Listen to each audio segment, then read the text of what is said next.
नमस्कार बच्चों, आज हम आपके लिए एक नया टॉपिक लेके आए हैं जिसका नाम है चित्र वर्णन।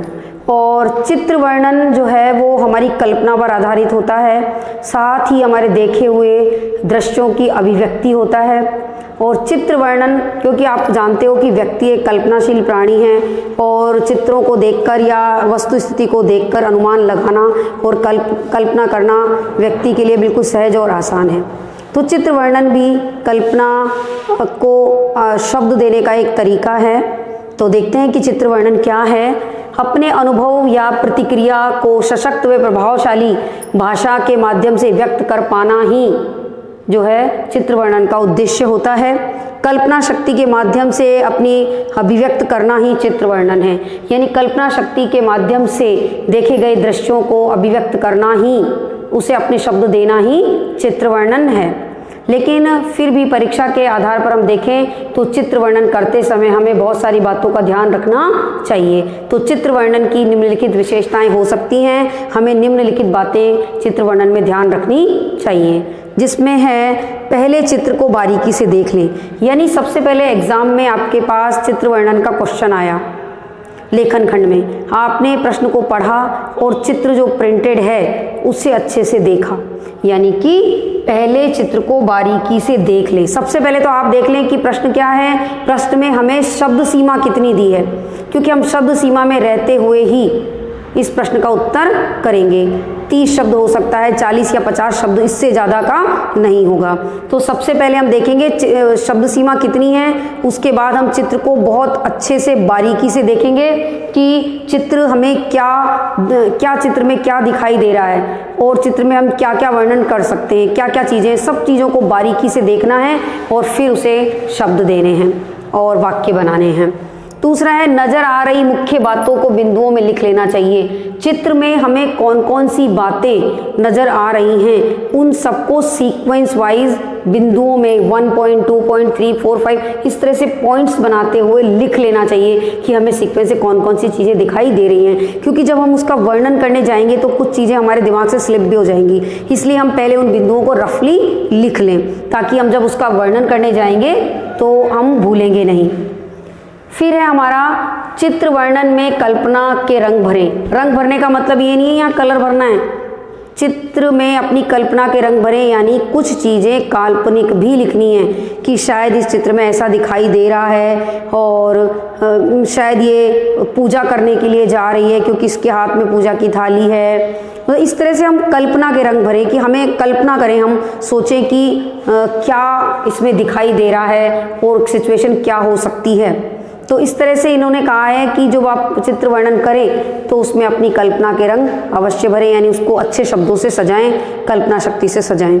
अगला है चित्र में दिख रहे व्यक्तियों के हाव भाव के आधार पर चारित्रिक विशेषताएं, सुख दुख, आशा निराशा का वर्णन करें। यानी आपने चित्र को अच्छे से गौर से देखा, चित्र में आपको कोई व्यक्ति दिखाई दिए या कोई स्थिति दिखाई दी तो उसमें व्यक्तियों के चेहरे के हाव भाव कैसे हैं। सब लोग बहुत खुश नज़र आ रहे हैं, दुखी हैं, चिंताग्रस्त हैं या आश्चर्य प्रकट कर रहे हैं, उनके चेहरे पर कैसे भाव हैं, दुख है, निराशा है, किस तरह के भाव हैं। तो चित्र में दिख रहे व्यक्तियों के हाव भाव के आधार पर उनकी चारित्रिक विशेषताएं, यानी वो कैसा कैरेक्टर दिखाई दे रहा है, सुखी है, दुखी है, आशा निराशा, वो क्या व्यक्त कर रहा है।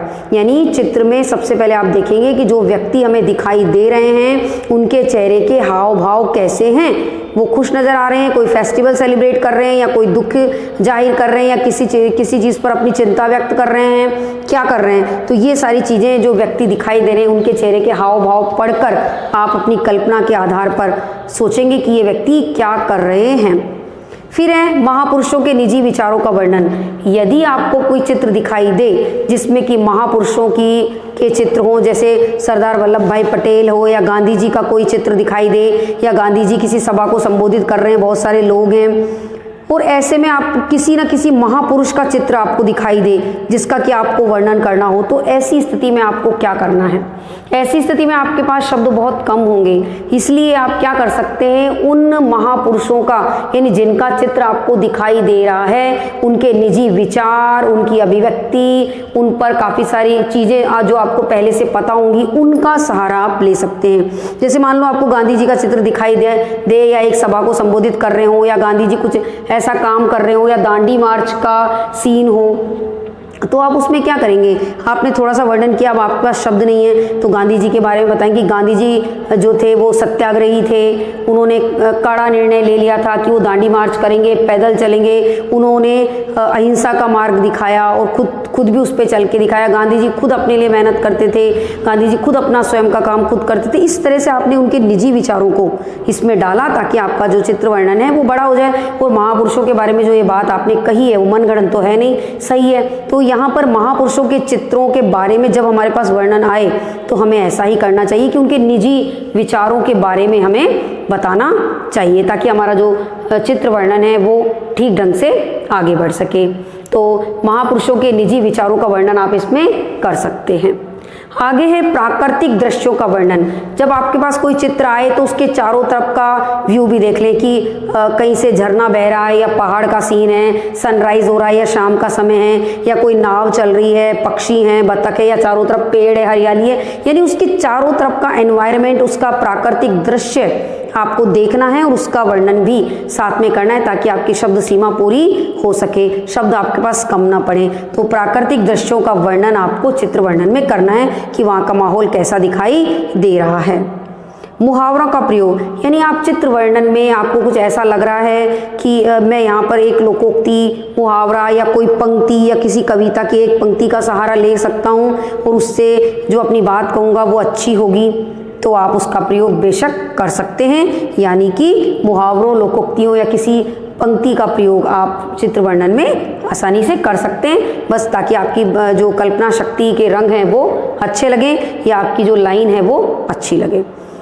वाक्य रचना का ध्यान रखें, यानी जो सेंटेंस आप बनाएंगे यानी वाक्य बिल्कुल सटीक और सही हो व्याकरण की दृष्टि से, यानी जो वाक्य आप बनाएंगे वो अच्छे हों। साथ ही जो भाषा है चित्र वर्णन की वो भी ठीक होनी चाहिए। जैसे हमने अगर चित्र वर्णन स्टार्ट किया तो हम कह सकते हैं उपर्युक्त चित्र में दिखाई दे रहा है या उक्त चित्र में दिखाई दे रहा है कि इसमें एक महिला मंदिर की ओर जा रही है या दिवाली का दृश्य। इस तरह से आपकी जो लाइन्स हैं वो भी बहुत अच्छी और अच्छी लैंग्वेज में होनी चाहिए।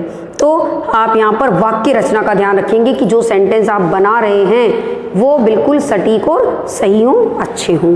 साथ ही इसमें अतिशयोक्ति का सहारा ना लें। कई बार हम देखते हैं कि किसी चीज़ को हम बहुत बड़ा चढ़ा कर लिख देते हैं और उससे क्या होता है, जो हमारा वर्णन है वो बहुत ही बेढंगा और अनर्गल सा दिखाई देता है।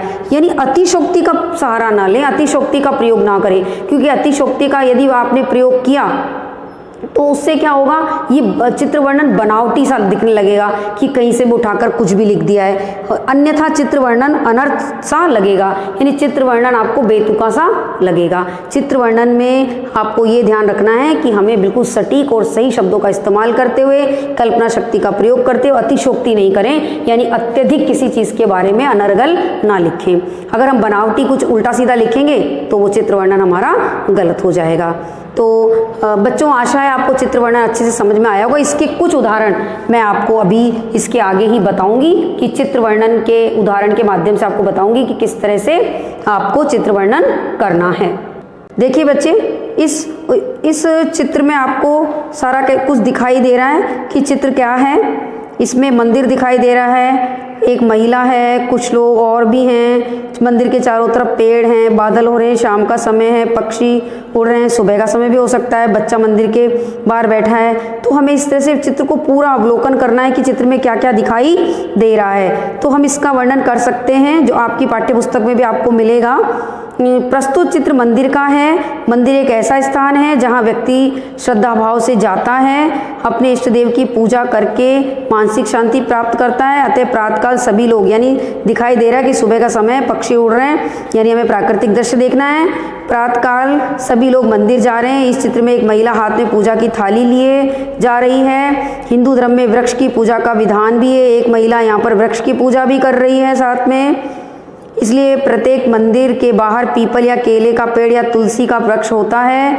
इस चित्र में भी एक वृक्ष है जिसके सामने खड़ी होकर एक महिला पूजा कर रही है। एक बच्चा पूजा के लिए जाती हुई महिला से भिक्षा मांग रहा है। आपने देखा होगा मंदिर के चारों ओर भिखारी भी होते हैं। इसके एक हाथ में पात्र है और दूसरा हाथ भिक्षा के लिए फैला हुआ है। ये देखिए, इसके हाथ में पात्र है।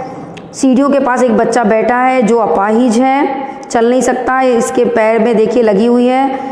यह मंदिर आने वाले भक्तों से दया की भीख चाहता है।